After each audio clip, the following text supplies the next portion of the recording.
ফেসবুকেই থাকুন আপনি বিকালবেলা, আপনাকে রাস্তায় বেরোতে হবে না, আপনাকে রাস্তায় বেরোতে হবে না। আর রাস্তায় আপনি যাতে না বেরোতে পারেন তার ব্যবস্থাও আমি করব। তো আপনারা দেখলেন যে মাননীয় মুখ্যমন্ত্রী প্রাক্তন মুখ্যমন্ত্রী সম্পর্কে কি বললেন। এবার প্রশ্ন হলো, ভারত আমরা জানি একটি গণতান্ত্রিক দেশ, সেই গণতান্ত্রিক দেশে এই রকম বক্তব্য একজন মুখ্যমন্ত্রী, যিনি সাংবিধানিকভাবে মুখ্যমন্ত্রী, এবং মুখ্যমন্ত্রী মানে কিন্তু তিনি তখন তার দলের, শুধুমাত্র তার দলের মুখ্যমন্ত্রী নয়, সারা বাংলার মুখ্যমন্ত্রী, একজন বাংলার মুখ্যমন্ত্রী হয়ে প্রাক্তন মুখ্যমন্ত্রী সম্পর্কে এই রকম কথা বলতে পারে? এটা পুরো হুঁশিয়ারি না রীতিমতো ধমক না চমক দিচ্ছে? যে বলছেন যে প্রাক্তন মুখ্যমন্ত্রী যাতে বাড়ির বাইরে না বেরোতে পারে রাস্তায়, তার ব্যবস্থা উনি করবেন। কোন দেশে আমরা বাস করছি, কোন সময় বাস করছি? তাহলে গত 9ই আগস্ট যখন বীজপুরে তার এক কর্মীর বাড়িতে আসছিলেন, সেই সময় তার উপর যে হামলা হলো, একজন জেড প্লাস সিকিউরিটি পান সেই ব্যক্তির ওপর যে হামলা হলো, সেই হামলার পর এখনো আজ পর্যন্ত একজন ব্যক্তিকে কি অ্যারেস্ট করা হয়েছে, গ্রেপ্তার করা হয়েছে? তৃণমূলের পক্ষ থেকে 20 জনকে শনাক্ত করে 20 জনের নামে অভিযোগ করা হয়েছিল পুলিশের কাছে, একজনও কি গ্রেপ্তার হয়েছে? তা আজকে কোথায় রাজ্য শাসন, আইনের শাসন কোথায়? একের পর এক ঘটনা ঘটে যাচ্ছে। আজকে যখন প্রাক্তন মুখ্যমন্ত্রী মমতা ব্যানার্জি ফেসবুক লাইভে এসে বাংলায় অন্নপূর্ণা ভান্ডার নিয়ে যে মহিলাদের মধ্যে চারিদিকে বিক্ষোভ হচ্ছে, একজন অন্নপূর্ণা ভান্ডার না পেয়ে আত্মহত্যা করেছে বলে অভিযোগ আসছে, সেই পরিপ্রেক্ষিতে আজকে যখন প্রাক্তন মুখ্যমন্ত্রী মমতা ব্যানার্জি ফেসবুক লাইভে আসেন এবং তিনি বাংলার নারীদের যে ক্ষোভ, যে আক্রমণ, যে আক্রোশ নারীদের ওপর এবং নারীদের মধ্যে যে ক্ষোভ জন্মাচ্ছে, সেই নিয়ে যখন তার ফেসবুক লাইভে বক্তব্য রাখেন, তার পরবর্তীকালে একটা সরকারি মিটিং চলাকালীন সাংবাদিকদের সামনে তিনি এইরকম কথা বলতে পারেন? তিনি কি ভুলে গেছেন যে মুখ্যমন্ত্রী পদের একটা গরিমা আছে? তিনি তো সকলের মুখ্যমন্ত্রী, আর এটা গণতান্ত্রিক রাষ্ট্র, গণতান্ত্রিক দেশ, এখানে কিন্তু প্রত্যেক রাজনৈতিক দলের মত প্রকাশের স্বাধীনতা আছে। এর আগেও আমরা দেখেছি যে তৃণমূল কংগ্রেস, বিশেষ করে অভিষেক ব্যানার্জি কিংবা মমতা ব্যানার্জির মিটিং মিছিল করতে গেলে বারে বাধা দেওয়া হচ্ছে এবং তাদের রীতিমতো আদালতে যেতে হচ্ছে, এবং আদালতে যাওয়ার পর শেষ মুহূর্তে তারা সভা করার অনুমতি লাভ করছে, তবু একটা সংখ্যা নির্ধারণ করে দেওয়া হচ্ছে। অন্যদিকে অন্যদের ক্ষেত্রে কিন্তু মোটামুটি ছাড় আছে, শুধুমাত্র টার্গেট করা হচ্ছে মমতা ব্যানার্জি আর অভিষেক ব্যানার্জিকে। আজকে একজন প্রাক্তন মুখ্যমন্ত্রীর ওপর, 3 বারের মুখ্যমন্ত্রী, কেন্দ্রীয় মন্ত্রী ছিলেন, তার উপর যে আক্রমণ হলো বীজপুরের 9ই আগস্ট, তারপরে কিন্তু একজনও গ্রেপ্তার আজ পর্যন্ত হয়নি মিডিয়া রিপোর্ট অনুযায়ী। আজকে যে মুখ্যমন্ত্রী এরকম একটা বক্তব্য রাখলো, যেখানে স্পষ্ট একটা রীতিমতো হুঁশিয়ারি বলুন বা হুমকি বলুন, কুণাল ঘোষ এটাকে হুমকি বলেছেন। মুখ্যমন্ত্রী শুভেন্দু অধিকারী এটা কি বললেন?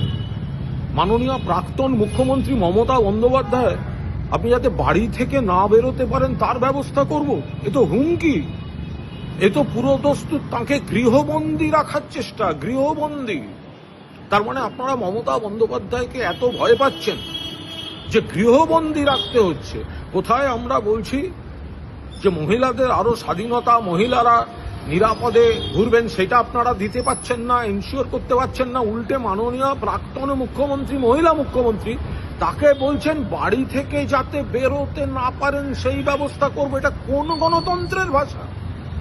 এটা নিশ্চয়ই আপনি কোনোভাবে একটা দমন পীড়নমূলক, এবং মমতা বন্দ্যোপাধ্যায় যে একটা বিরাট ফ্যাক্টর, সেটা ওই গলায় বকলেস পরা ওই চাটন শিবিরকে দিয়ে মেকি অস্থায়ী বিরোধী তৈরি করে যে আপনাদের কিছু করা যাচ্ছে না। শয়নে স্বপনে জাগরণে মমতা বন্দ্যোপাধ্যায়ই আপনাদের কাছে আতঙ্ক, প্রতিদ্বন্দ্বী এবং শত্রু। এই কথাটা শুভেন্দুবাবু আপনার মুখ থেকে বেরিয়ে গেল, এটা কিন্তু গণতন্ত্রের পক্ষে অত্যন্ত বিপজ্জনক। তীব্র প্রতিবাদ করছি, বাড়ি থেকে যাতে না বেরোতে পারেন তার ব্যবস্থা করব। সারা বাংলায় ঘুরবেন, সারা ভারতে ঘুরবেন মমতা বন্দ্যোপাধ্যায়, পারলে রুখে নেবেন। অনেকের কাছে এটা হুমকি লাগতে পারে। এরপরে যদি মমতা ব্যানার্জির ওপর কোনো আক্রমণ হয়, কোনো ধরনের যদি খারাপ ঘটনা ঘটে, তার দায় কি এড়াতে পারবেন তার দায় কি এড়াতে পারবেন বর্তমান মুখ্যমন্ত্রী? তিনি কি ভুলে গেছেন তিনি একজন সাংবিধানিক প্রধান? মমতা ব্যানার্জিও এই নিয়ে ফেসবুকে তিনি পোস্ট করেছেন এবং তিনি দৃষ্টিপাত করেছেন রাষ্ট্রপতি, চিফ জাস্টিস অর্থাৎ প্রধান বিচারপতির ওপর তিনি দৃষ্টিপাত করেছেন যে এখানে গণতন্ত্রে কি এগুলো কল্পনা করা যায়, এরকম বক্তব্য তিনি প্রশ্ন তুলেছেন। এবং কুণাল ঘোষও এই নিয়ে রীতিমতো ফেসবুকে এসে কি বলেছেন দেখুন, এরপরে আপনারাই বিচার করুন যে বাংলার গণতান্ত্রিক ব্যবস্থা আজকে কোথায় গেছে। একের পর এক রাজনৈতিক কর্মীদের ওপর, বিরোধী দলের রাজনৈতিক কর্মীদের উপর হামলা হচ্ছে, দেখা যাচ্ছে বিজেপির মধ্যে তোলাবাজি শুরু হয়ে গেছে এবং কোথাও মিডিয়ার কন্ট্রোল করা হচ্ছে, কখনো কখনো মিডিয়াকে হুঁশিয়ারি দেওয়া হচ্ছে। আনন্দবাজার পত্রিকা যেই যাদবপুরের ঘটনাটাকে লিখেছেন গেরুয়া গুন্ডামি, তখনই আবার মুখ্যমন্ত্রীকে দেখা গেল নাম না করে ওই মিডিয়ার ওপর, মিডিয়াকে কড়া সুরে বক্তব্য রাখছে মিডিয়ার বিরুদ্ধে। এটাই কি গণতন্ত্র? এইটাই কি পরিবর্তনের নমুনা? আর তিনি অস্বীকার করছেন না, তিনি বলছেন না না না বাংলায় কোনো বিক্ষোভ নেই, অন্নপূর্ণা ভান্ডার নিয়ে কোনো বিক্ষোভ হচ্ছে না।